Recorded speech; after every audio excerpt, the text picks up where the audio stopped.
Thank you so much for tuning into the Logs. Coming up, Episode 5, Roamin, the Empire.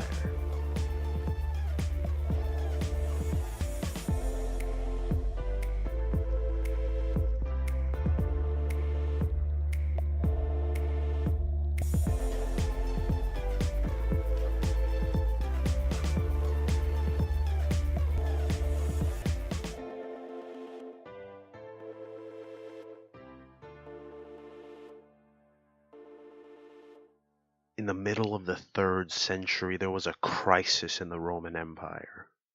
50 years of civil war, invasion, plague, and economic downturn weakened the empire.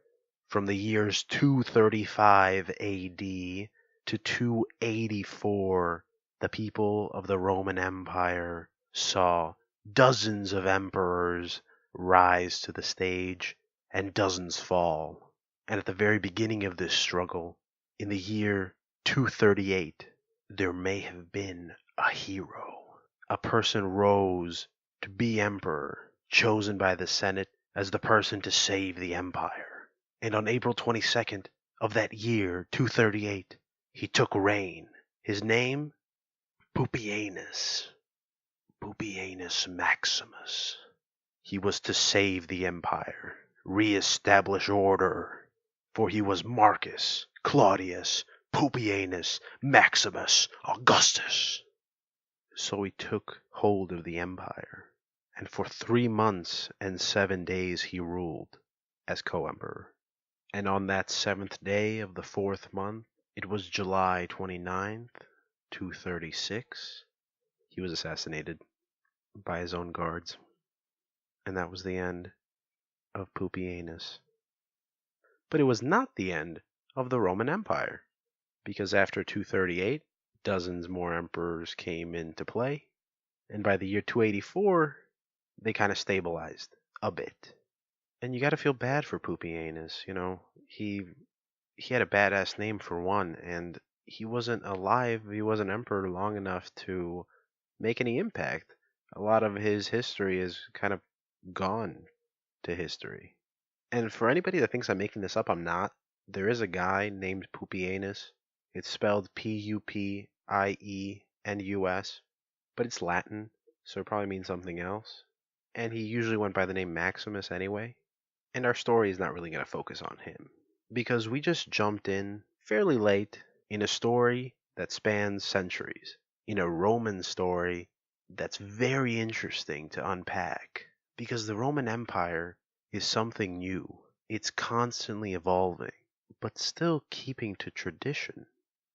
Because Rome challenges what a civilization could be. If we look to history before Rome, to some of the greatest civilizations that existed, like those in Egypt and Greece, we look to the things that are left, to the great temples of mainland Greece, and to the great pyramids at Giza. And when we compare those to the things that the Romans left behind, they're strangely so different. Look to the pyramids at Giza, or look to the Parthenon at Greece. And when you look at those temples, those are for either one guy, the pharaoh of Egypt, or to a god. Now look at the Roman Colosseum. That wasn't meant for one guy. That was meant so a bunch of people can get together and, watch people kill each other, but it was meant for people. And look at the Roman roadways. Those were meant for people. And the aqueducts, meant for people. And the walls, meant to protect people. And the ports, meant to funnel goods on the seaways into the city. Rome became a civilization about the people that live within it, because that's where their mind was at, on civic duty, civic architecture, on things that actually work for something, not just look pretty. And on this episode, I want to explore that. I want to explore how Roman architecture works for people. And I want to explore the mindset that caused those things to be built. And I want to explore how those things are built. And maybe we'll learn a little bit about why civic architecture is so important, how infrastructure is important, and how infrastructure can help you rule the world. And for this episode, I want to thank my professor, Dr. Andrew Donnelly, for just making history awesome. So I hope you enjoy the episode. And I hope we can learn a little bit about how we use our infrastructure and how that impacts us in our lives. So we begin with a Roman story. It's a story that can go as far back as the Trojan War, a story that can span time even before Rome was a thought. But we're going to start it with Romulus. After killing his brother Remus, he established Rome in 753 BC, and he made himself the first king. He would be the first of 7 kings to rule the city of Rome. But actually, at this point, it would be wrong to call Rome a city. Rome was a village. Rome was a couple of huts on top of a hill, and the area around Rome was swampy grassland, land that had to be tilled and drained for use. The Romans would have to drain the swamp to create their city. And there's a good little bit of foreshadowing for you, because at this point it was just modest homes. Homes made out of straw and mud, little huts basically. Huts hobbled together on top of the hill where Romulus established Rome. At this point in history, Rome was just that, a village, overshadowed by the people to the north and the people to the south. Those in the north, between the Arno and the Tiber rivers, were the Etruscans, a very ancient, indigenous Italian group, and they ruled over this central Italian power called Etruria. And at many points in history, Rome became part of Etruria. It became Etruscan territory. And the Etruscans were very good builders and very good metal workers, and they taught the Romans what they knew. Essentially, they built up early Rome. And to the south, in southern Italy and in Sicily, was Magna Graecia, Greater Greece. Thousands upon thousands of Greek colonists from the mainland established Greek colonies there. These include cities that are still here in the modern day, cities like Neapolis, which is now Naples, and Syracuse. And the Romans drew influence from the Greeks in things like their religion. The Roman pantheon of gods is very similar, strikingly similar to those of the Greeks. Myths like Hercules were very important in early Rome because their young civilization didn't have many stories to tell. So these early Romans felt extreme pressure and extreme influence from these civilizations to their north and to their south. But the Romans did not shoo their influence away. They took those stories and the knowledge of these old ingrained civilizations and incorporated them into their own. They created new traditions from these very old things and new stories to tell. And this is especially evident in their architecture. Much of Roman architecture will visibly show signs of Etruscan and Greek influence. So this was early Rome. This was the Roman kingdom. It was as if Rome was a young baby, a child learning from its parents, learning the old ways, but changing them to the new world, to what would soon be a Roman world. But last we left our story was with Romulus. Now we're picking it back up after the 7th king, the last king of Rome. This last king, Tarquinius Superbus, would begin a construction project that would see Rome grow, would see Rome begin to spark. Tarquinius Superbus began a construction project on the temple of Jupiter Optimus Maximus. And I'm sorry, I can't help it. When you say words like Optimus or Maximus, they need to be said with force, right? They have to have some oomph behind it. And this temple did have some oomph behind it. It was the biggest temple that Rome has ever seen, that they've ever set foot to make. And it was dedicated to the god of gods, the king god Jupiter. And it would be dedicated soon, upon its completion, to something extremely Roman. But Tarquinius would never see this construction project completed, because in the year 509, he was overthrown by a man named Lucius Junius Brutus, who gathered the noblemen, the patricians, and the plebeians of the city, the common people, to overthrow the king, the last king of Rome. And after this last king was overthrown, Rome was finally free. The people wanted representation. It was their will that led to the creation of the Roman Republic. And this republic was established so that no king would ever rise again, and so that each Roman was represented in their government. And to commemorate this victory of the Roman people, Upon completion of the temple of Jupiter, they dedicated, of course, to Jupiter, but they dedicated the temple to the Roman Republic so that Jupiter would watch over it and allow it to stay strong for 1,000 years.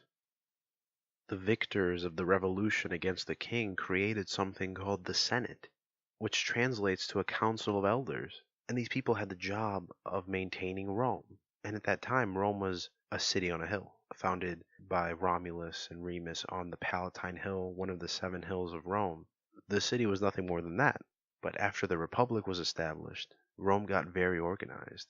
The Senate created the office of the magistrate, and these magistrates, or civil officers, were the ones that presided over civil law and religion and the military.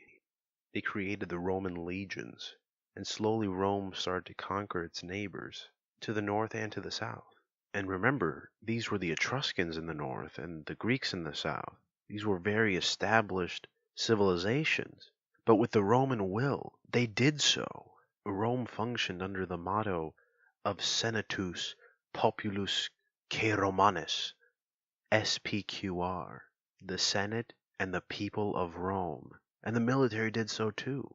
They fought for the people and for the Senate, for what Rome was, a government that represented the people and fought for the people. And so the Romans conquered these lands, and they move on to do more, to conquer more lands and bring their ideals to the people of these lands. So they conquered areas of Iberia, which is now modern-day Spain and Portugal, and they conquered northern Africa, namely Carthage, fighting great wars with the Carthaginians, and winning. And it was a little ironic, maybe even hypocritical, because the Roman Republic was under constant war. They fought wars to conquer people, because they felt that their way of life was the best way of life. They felt that the world was a Roman world, and it was up to the Romans to take it back from these people, and to show the Roman way of life. And Rome's organization and their military prowess helped them do that. They were so good at it. They conquered lands all around the Mediterranean, defeating everyone they came up against. Only one time in this republic's history was it actually attacked. Rome had been in constant conflict with the Gauls, which were tribal people from what is now modern-day France. And now this is a great story of what happened to Rome. In 390 BC, a Gaul by the name of Brennus gathered his people and marched to the city of Rome, and he sacked Rome, and he had it in the cusp of his hand, and the Romans, with nothing else to do, said, "We'll pay you ransom for the city. What do you want for the city of Rome?" And Brennus said, 1,000 pounds of gold. And the Romans agreed. And this next part is the famous part of the story, in which the Gauls provided the steel to balance the weight on the scales, so the Romans could weigh out 1,000 pounds of their gold. And you know how it would go. The Romans would keep putting more and more gold on the other side of the scale to eventually balance it out and get 1,000 pounds. And in the middle of this, one Roman nobleman emerges from the crowd, and he kind of gets in the center there where the scales were, and he calls out, "Hey, wait, that's unfair. You've rigged the scales. You've put way more than 1,000 pounds on the other side." And Brennus walks up to the man in the scales there in the center of the city of Rome, and he pulls out his mighty long sword, and he tosses it onto the scale and says, "Vae victis," woe to the vanquished. Basically telling that nobleman, I won, I call the shots. You pay me. And after that, something in the Roman psyche snapped. They would never let that happen again. They labeled the Gauls barbarians, and instead of only working to spread their cause, to spread their ideals, they worked actively to keep their people safe through conquest of foreign lands. And at home, in Rome, itching to never have that happen again, the Romans erected the Servian Wall around the city, around the great hills of Rome. And with this piece of infrastructure, the traditional Etruscan, hardworking, very craftsman-like abilities are shown. The Romans use a building technique called ashlar masonry. When they build this wall, they create it from massive blocks of stone. There's no cement, no mortar. The only thing keeping this together is the weight of those stones. And after they stabilized their capital, the Romans continued to build and to expand from within. At this time, during the Republic, temples were smaller, much smaller than the temple of Jupiter Optimus Maximus. Temples were usually funded by people or by families, rich families, so they were always more communal and focused. If a family got rich from shipping, they would build a temple to the god of the sea for good fortune for shipping. And the whole experience was very communal because these shipping families employed people, the common people. These small temples were places of worship for all those people, and they were modest, adhering to the Roman principles of community and civic duty. And one of the largest of these civic projects was the Porticus Aemilia. It was funded by the very rich Aemilia family for the people of Rome. Sadly, most of it is gone to history, but through computer reconstructions we can see how this dock allowed for the easy transfer of goods off the Tiber River and into the city of Rome. But before we can move on to that, we have to talk about what is arguably the greatest Roman invention. The only reason this large warehouse and the only reason all the other large-scale buildings that will be built in the Roman Empire, the only reason they exist is because of the invention of bricks. Bricks and concrete. Bricks completely changed the game when it came to construction, because now it was possible to make the building material anywhere and you can mass produce it. Since clay was clay, and clay is everywhere, now you don't have to lug massive stones from the mountains into your city and onto the land that you're building on. Brick was light. It can be made into anything. It can be built into tall columns. It can make a wall. It can make arches. And arches were the reason why the Porticus Aemilia worked. Because the whole building is set up against a riverbed. And it kind of touches the water and inclines from there until it reaches the road. And it's built in a stepwise fashion. So the lowest step is at the riverbed. And then it goes step by step by step by step up to the street. And what the arches allow you to do is to lift up the roof and curve it to make large vaultways, large tunnels from the river up to the street. So the Porticus Aemilia is very efficient in getting goods into the city. And these vaulted archways also allow for more light to get into the building. And what natural light entering the building means is that you don't have to use torches to light the paths. And torches are very dangerous when they're set next to flammable goods. Goods that you've received from all around the Roman world. So these were the kind of project that families like the Aemilia family underwent. Projects for the common good. Because these helped all Romans, because they funneled more goods into Roman streets. Roman streets that were winding through the city. Roman streets that connected one part of Rome to the other. And this is where we can enter Roman city planning. Because Rome had been organically grown from the Palatine Hill spreading throughout the little base of the 7 hills that Rome sits in. But when it came to Roman colonies, cities like Ostia and Pompeii, they began a little different. When it began to that construction, the whole city was constructed under a plan called the Hippodamian grid pattern. Hippodamos of the city of Miletus was thought to have been the originator, the creator of this plan, of this Hippodamian grid pattern that set streets at 90-degree angles and made boxes, very similar to our cities now. You could look at a map of Chicago or of New York, and you can get the idea of how the Roman city was built. But it may have been much earlier than him. He might have just been the one to write it down. Whatever it was, the Romans very much enjoyed that grid pattern. To Hippodamos, the grid pattern was very orderly. It brought everybody closer together spiritually because all the streets were at 90-degree angles and places were very visible from one end to the other. For the Romans, this was the most efficient way to build the city. When Romans started up a city, they set 2 roads, the Cardo, which ran north to south, and the Decumanus, which ran east to west. And at the intersection of these roads was the Roman Forum, which was the head of all business and communal affairs. And all other streets went off these main ones and made little boxes where apartment buildings or businesses or homes were built. These little boxes inside were called insulae, basically little islands where you could build things. And at the center of that city, in the Roman Forum, you had this large space where people can come and gather. In the Roman Forum, there was a temple at one end to the god of the city was dedicated to. And there was a portico around the perimeter of this very open-air space. The portico gave businesses, places to hold their goods and their services. In the Forum, there were also bathhouses that were very important in the Roman world because the bathhouses were where you would go to get bathed and to exercise and to chat with other Romans, chat about the daily affairs of the Roman world. And as the Republic matured, these affairs became more and more about expansion. The Roman people had defeated the Carthaginians, another main power in the Mediterranean. They had conquered Greece, and they spread their empire from Spain to North Africa to Turkey, and they became the dominant force in the West. And many of these conquests came later and later in the Roman Republic, near its end. And that end begins with a man named Julius Caesar.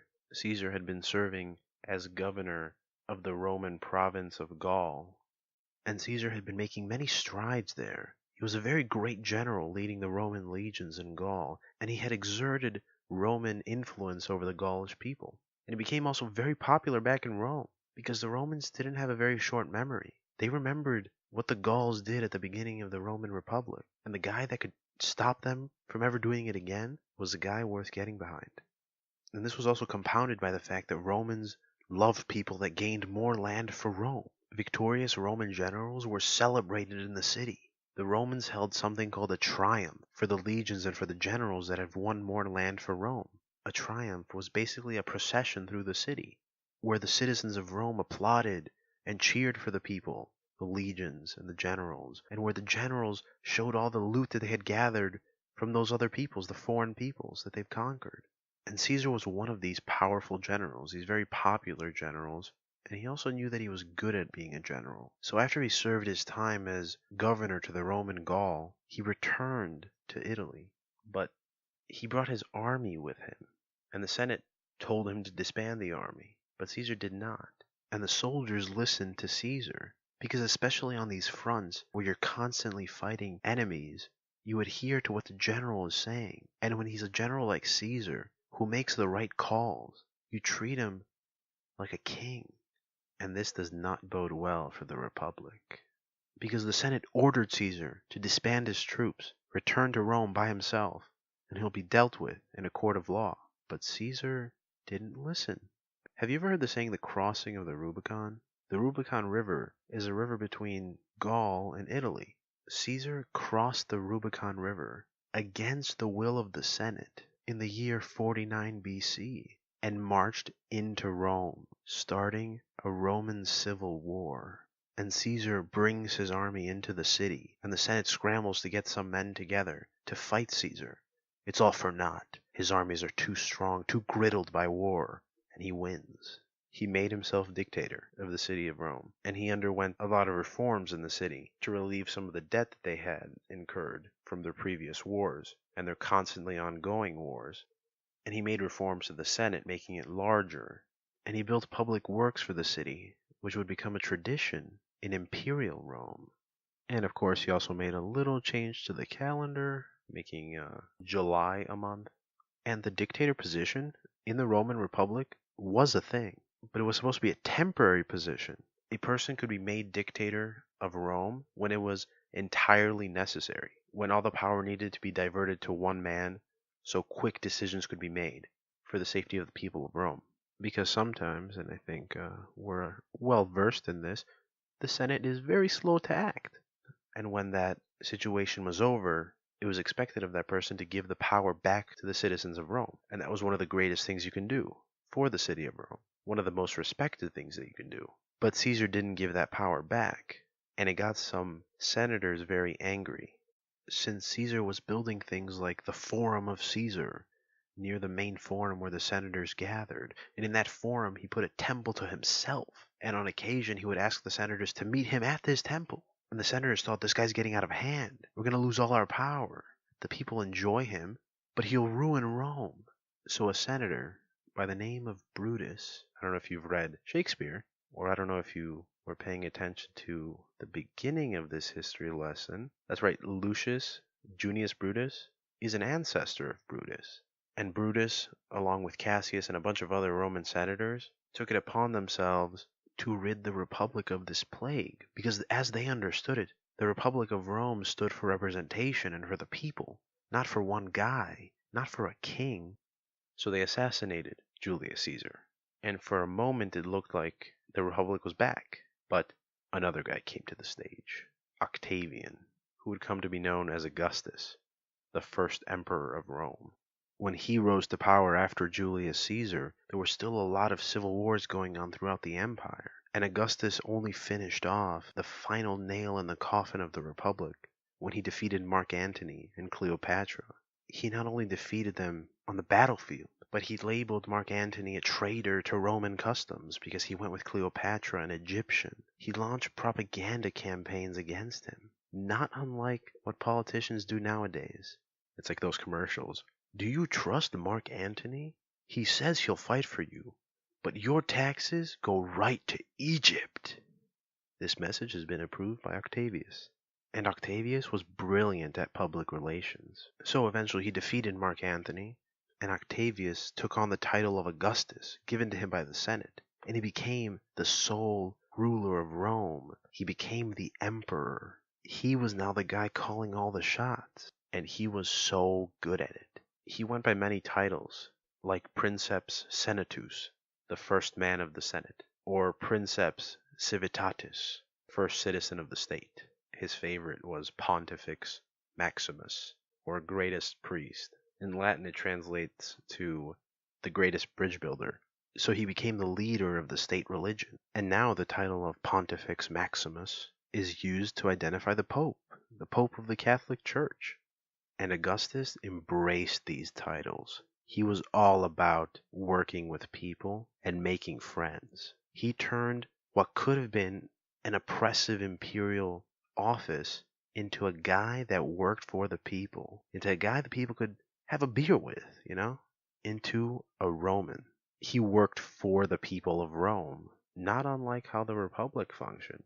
He turned Caesar into a martyr for what was, and he built things. He completed the Forum of Caesar in his image, and he dedicated it to Caesar, who was now a demigod. And then he did more. He built his own forum, he constructed baths, he constructed basilicas, which are government buildings, and he invested into the city and into the common good. He made his image known as a good person, as a person working for you, and suddenly this new empire didn't taste so bad in the mouths of the Roman citizens, the citizens so used to republic rule, to no king. But imperial rule now brought peace to Rome. After Augustus steps up, we see a peace called the Pax Augusta. There were no wars, and as the empire grew, we saw a Pax Romana. The Roman people had exerted their force around most of the Mediterranean and Europe, and there was finally a peace that the Romans never saw in the Republic.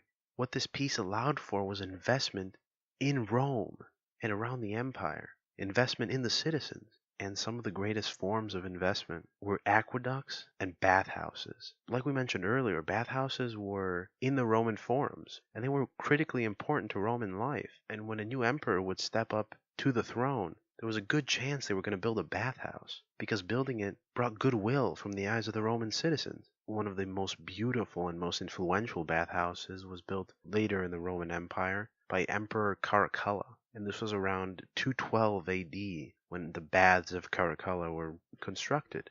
And inside these baths, you can see using brick, you can make such great pieces of architecture. The center of these baths featured a massive open space that lifted up into the sky and then arched across and met at the middle, all lined with marble and gold from all around the empire. And the inner portion, the inner room, the main room where people came to meet and to go about their daily business, this room inspired things like Union Station or Grand Central Station in New York. If you look at images online, they're not very different, except for the art and for the fact that those two are train stations versus a bathhouse. But you can see this influential Roman ideal when it comes to architecture. When it comes to aqueducts, those were all over. The city of Rome itself had 11, which allowed it to grow to a population of 1 million people. But there were other aqueducts all over the empire, like in France, the Pont du Gard, or in Segovia, Spain. You can still see them standing today.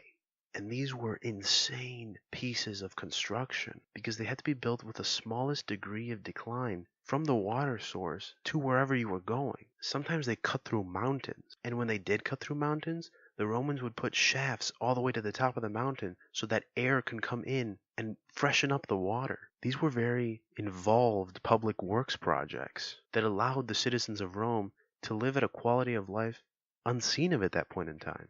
There's a funny quote from the Monty Python movie Life of Brian, where a guy says, quote, "Apart from sanitation, the medicine, education, wine, public order, roads, the fresh water system, and public health, what have the Romans given us?" And it's so awe-inspiring to see all the great that came from Roman civic duty of working for the community, because much of the community was at that working class. Earlier we mentioned the colony of Ostia. Ostia is actually the port city of Rome, so it's not that far away. It's down the Tiber River, and most of the goods that came in from the sea came into Ostia, and they were processed and then sent into Rome. And Ostia was full of blue-collar workers, working for a wage, for their family, maybe to make it big. And Ostia was full of apartment building, not large-scale palaces, apartments. And an example of this is the Insula of Diana. And insula earlier, remember we said they're the boxes in between the streets in a Hippodamian grid pattern? Well, they're also apartment buildings. I guess the word functions for both. And this Insula of Diana featured about 3 to 5 floors. The first floor was probably the best floor because you didn't have to climb all the stairs, and you usually had the bigger rooms. So as you went up, you kind of had smaller rooms, more tight quarters. And they were cheaper options for working class people. The Insula of Diana featured exposed brickwork on the exterior. There wasn't anything fancy, like marble or gold. It was just brick. It was very hardy. And on the facade, there were ledges. And those ledges were where the Roman firefighters would hook on ladders just in case they need to rescue anybody and put out any fires. Because there were Roman firefighters and police forces and everything you'd expect from a modern day city. At the center of every floor, there was usually a common cooking area because you wouldn't really cook in your room. So people would gather there and you see this communal experience again. But most Romans wouldn't even cook at home. This next thing is kind of awesome. There were things called thermopoliums, which is something like a cook shop. The word actually translates to a place where something hot is sold. Ladies and gentlemen, these were Roman takeout spots. You went to these places. There was usually a menu drawn out for the day. Sometimes there was protein, sometimes it was just a vegetable diet. You bought your food and then you brought it home. Isn't that... I'm a little mind blown. Would you like to eat some Roman takeout? I'd like to try. But this is indicative of this world. It was a hard-working world. After the job, you would go to the thermopolium, pick up some dinner, and then go home to your apartment and eat with your family. And that was the Roman life for most people. And the Roman advancements in these city plans allowed that to be a livable life, a life where they weren't trudging around in dirt, a life where they had water, clean water, and bathhouses. Now, it wasn't amazing by any means, there were always issues, but it was a decent place to live and to work in. And we're constantly greeted by these Roman advancements. And we haven't even talked about roads yet. The Via Romana, the Roman way, was a road system that spanned around the empire. And all of those roads led to Rome. There was literally a point in Rome that all roads led to, called the Umbilicus Urbis Romae, or navel of the city of Rome. And all roads constructed were measured up to that point in the city of Rome. So wherever you were in the empire, you could read a road sign and say, okay, I'm X amount of kilometers from Rome, because Rome is where you want it to be, because Rome was the center of the world at that point.